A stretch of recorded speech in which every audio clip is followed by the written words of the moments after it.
अस्सलाम वालेकुम नाज़रीन, आप देख रहे हैं कि ये मेन पुल है जो कि कराची और बलूचिस्तान को मिलाती है। और मैं तो एक आम शहरी हूँ, मेरा यहाँ से गुज़र हुआ तो मेरी नज़र पड़ी कि ये देखें कि पुल के नीचे जो इसके पुश्ते लगे हुए हैं, पिलर जो हैं, ये बिल्कुल टूटने के करीब हैं। अगर इस पुल पे 40-50 गाड़ियाँ इकट्ठी जमा हो जाएंगी तो मुझे 100% चांस है कि ये पुल गिर जाएगी। और जब पुल गिर जाती है तो फिर हम देखते हैं कि जी सब इदारे पहुंच जाते हैं, एडी साहब भी आ जाते हैं, तो हुकूमती इदारे भी आ जाते हैं। अब हम आपसे ये मुतालबा करते हैं कि इसको क्यों नहीं आप जो है ना वो निशानदेही इसकी क्यों नहीं करते, मीडिया वाले दूसरे तीसरे क्यों नहीं कर रहे? क्या हमें किसी साने का इंतज़ार है? उसके बाद ही जो है ना ये काम करना होता है।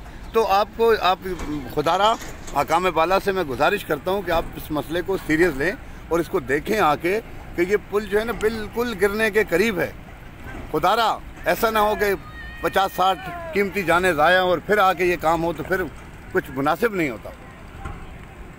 मैं मीडिया मालकान और दूसरे जो भी हमारे एंकर परसाना जो इदारे हैं उनसे गुजारिश करता हूँ कि आप मेहरबानी करें और आके इसको देखें।